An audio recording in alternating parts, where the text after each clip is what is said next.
Mga mari ko, i-share ko lang sa inyo ulit yung aking asin na ginagamit para sa aking mga pagkain. Kasi nga, di ba, diagnose ako ng hyperthyroidism. Sa totoo lang mga mari ko, nung mga unang taon ko talaga dito, hindi talaga ako nasunod at pasaway din ako sa kinakain ko. Number one kasi mga mari ko, nasanay talaga akong malasa yung pagkain ko. Imagine niyo na lang, tinanggalan ka ng may lasang pagkain. So, pwede naman daw rock salt, pwede daw Himalayan salt, tsaka ito, nakita ko si sea salt. To, sabi ko, nakita ko rin to sa isang American ata, yun na merong hyperthyroidism din. And ginagamit niya nga is sea salt.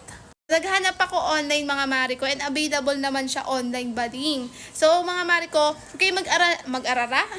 Huwag kayong mag-alala mga mari ko, mura lang din naman to.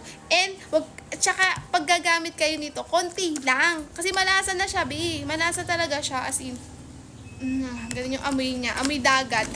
So sa mga nagtatanong kung ano nga ba yung asin na ginagamit ko para sa pagkain ko, ito yung mga mari ko, sea salt. Pero syempre tanong nyo pa rin yan sa mga doktor nyo kung ano ba nga yung safe na salt na pwedeng gamitin nyo or ilagay nyo sa pagkain nyo kahit meron kayong hyperthyroidism. So ako talaga nag-research talaga ako ng bonggang-bongga be para dito sa asin na to. So lahat ng may hyperthyroidism, gagaling tayo, buddy!